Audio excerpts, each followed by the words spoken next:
গণসমাবেশ চলমান রয়েছে। মাত্র একটি কথায় পুরো ময়দানটি ফাঁকা হয়ে গেছে।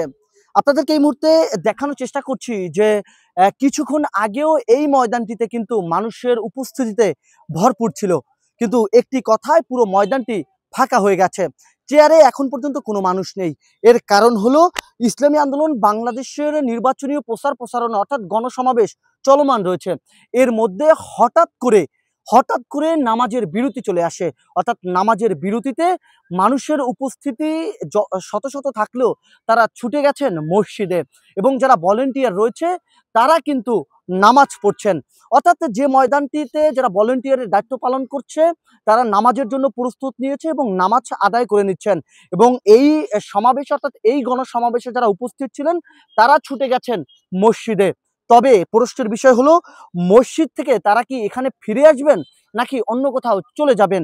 তবে বিষয়টি এমন প্রশ্নে আমরা যখন সরজমিনে অবস্থান করছি তখন দেখলাম ঠিকই নামাজের পর তারা ছুটে এসেছেন এই গণসমাবেশ ময়দানে, এবং বিভিন্ন মানুষের উপস্থিতিতে আবারও কানায় কানায় পরিপূর্ণ হয়ে গেছে এই ময়দানটি। এতে দেখা গেছে যে ইসলামের প্রতি যে প্রচারণা রয়েছে এবং এই ইসলামী আন্দোলন বাংলাদেশের যা নেতাকর্মীরা রয়েছে তারা আবারও এই ময়দানটিকে ছুটে এসেছেন। অর্থাৎ বিকাল ৩টায় যেহেতু শুরু হয়েছে এই ময়দানটি, এই গণসমাবেশ, অর্থাৎ একপর যেহেতু আসরের নামাজ ছিল এবং এরপর আবার মাগরিবের নামাজ, একই গণসমাবেশে দুবার বিরতি দেওয়া হয়। সে বিরতির পর আবারও কিন্তু সেই মানুষ ছুটে এসেছে এই গণসমাবেশের প্রচারণায়। তাতে এক কথায় বলা যায় যে যারা মানুষের কথা দিয়েছে, অর্থাৎ এক কথায় যারা ইসলামী আন্দোলনের প্রচারণায় এসেছে তারা ঠিক নির্বাচনের প্রচারণা শেষ করে ছুটে যাবে গন্তব্যে, এমন তারা বিশ্বাস এবং এমন প্রতিশ্রুতি দিয়ে তারা এখানে এসেছেন, এবং সেই প্রতিশ্রুতি এই সাধারণ মানুষ যারা রয়েছেন তারা রেখেছেন।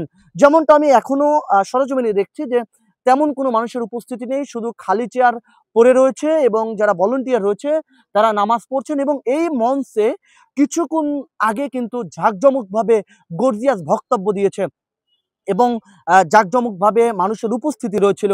অর্থাৎ বলতে পারেন এই মঞ্চে জামাতের নেতাকর্মীরা উপস্থিত ছিলেন এবং ইসলামী আন্দোলনের নেতাকর্মীরা উপস্থিত ছিলেন। একই মঞ্চে দুটি দলের নেতাকর্মীরা উপস্থিত ছিলেন।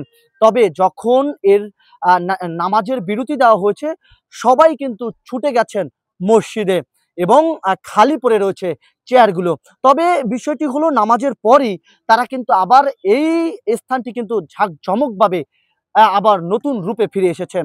তার মানে বোঝা গেছে যে ইসলামের প্রতি যারা বিশ্বাস রেখেছেন এবং এই নির্বাচনীর প্রচারণায় যারা প্রতিশ্রুতি নিয়ে এসেছে যে শেষ পর্যন্ত নির্বাচনী প্রচারণা অংশগ্রহণ করে ছুটে যাবেন বাসায়, সেটি রাখলেন এখানকার উপস্থিতি জনতা। এমনটাই আমরা সরজমিনে এসে দেখার চেষ্টা করেছি। আপনাদের সাথে আমি ছিলাম জাহিদুল ইসলাম জাহিদ, খবর কুয়াকাটা।